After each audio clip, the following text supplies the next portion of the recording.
said this. The Lord said, you mighty man of valor, you know. The Lord is with you, you mighty man of valor. And Gideon was very afraid, right? Like, why would the Lord call him that? You see, the Lord usually will call you, and the Lord will bring you through a process, and the Lord normally wouldn't tell you every detail, every step of the way. Although sometimes He may have told you the finality of it, right? But He doesn't tell you the plans in between. Okay, so the Lord called Gideon, so of course Gideon is confused, right? Now, this is something that's nice to point out, would be often when the Lord calls you, right, you tend to disagree with Him at first. Okay? For example, the Lord want to pray for you in a certain way, but you said, no, I want to pray this way. Or the Lord want to bless you with something, you said, no. All along, you know, the Lord want you to be maybe a doctor, you know, no, all along I've wanted to be an engineer. So that has been my prayer all these years. Normally when the Lord call you, tell you something, it can be different from what you have in mind. Okay? So the Lord told Gideon this, say, you mighty man of valor, the Lord is with you, right? So he said, how can the Lord be with us? The Lord has departed from us. You know, that's why we've got all this trouble. There's no more miracles anymore, right? So he disagreed with the Lord, number one. So he said, the Lord is not with us. This is in Judges 6, if you are reading. We're going to Judges 6 and 7. This is Judges 6. Then the second thing the Lord said, you know, go in your might and defeat the Midianites. See, I've sent you, right? So he said, wow, you know, but I come from a very unimportant family, and I'm the least unimportant family in the clan, in the tribe, and I'm the least in my family. So his number 2 disagreement with the Lord, right? And then the third thing the Lord told him was the Lord put 1 to 1. First the Lord say, I'm with you, right? He disagreed. Then the Lord say, go, I've sent you. He disagreed. Then the Lord said, you know, the Lord is with you, go, because you defeat them as if they are just one person you are defeating. So the Lord after He called us, normally sometimes we disagree with Him. He have brought us through a certain process and help us along. Let me tell you a few things the Lord helped Gideon along the way. From here, the Lord helped him to take 10 servants and tear down the altar of Baal and Asherah that his father, I think it belonged to the father, and protected him from harm after he destroyed it and built an altar to the Lord. Number 1. You see, after he did that, right, I think he has certain fame, and people who believe in the Lord who follow him, right? So that's number 1. Number 2, the Lord's Spirit was upon Gideon and helped him gather the men. He blew a trumpet and gathered a lot of people, right? Number 3, the Lord then told him to go down. Okay, go. So first, what happened after that was,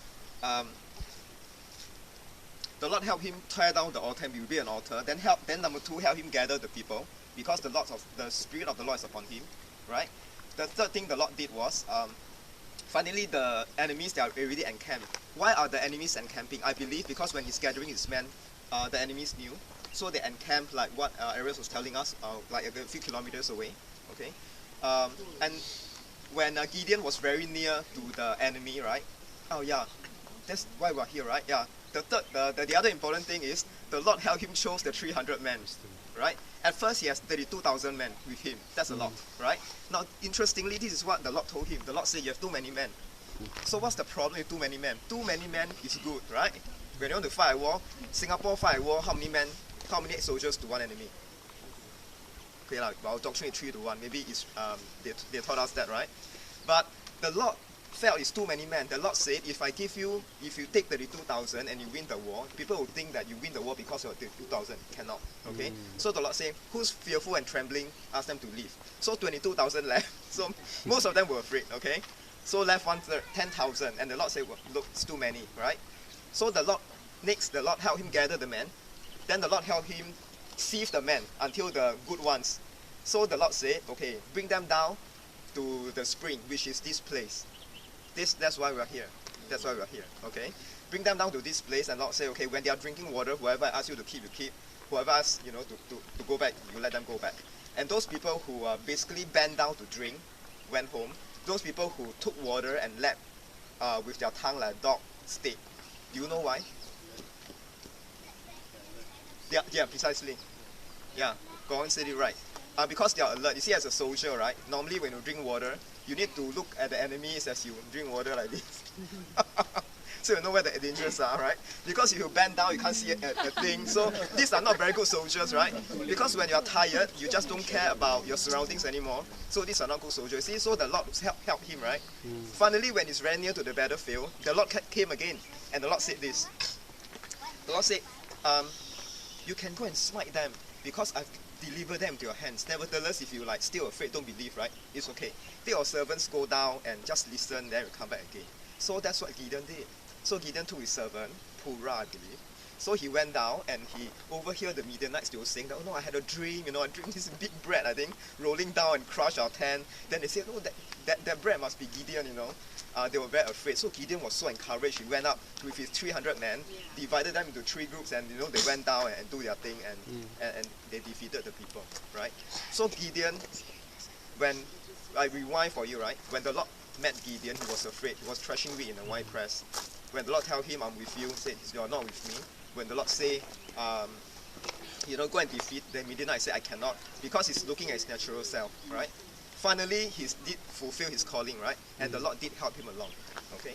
A very interesting, something else I want to tell you would be that it's okay to ask for certain confirmations. Gideon asked for certain confirmation, but he didn't outright disbelieve the Lord. Sometimes there's a certain distinction. Zechariah, John the Baptist's father, Zechariah, when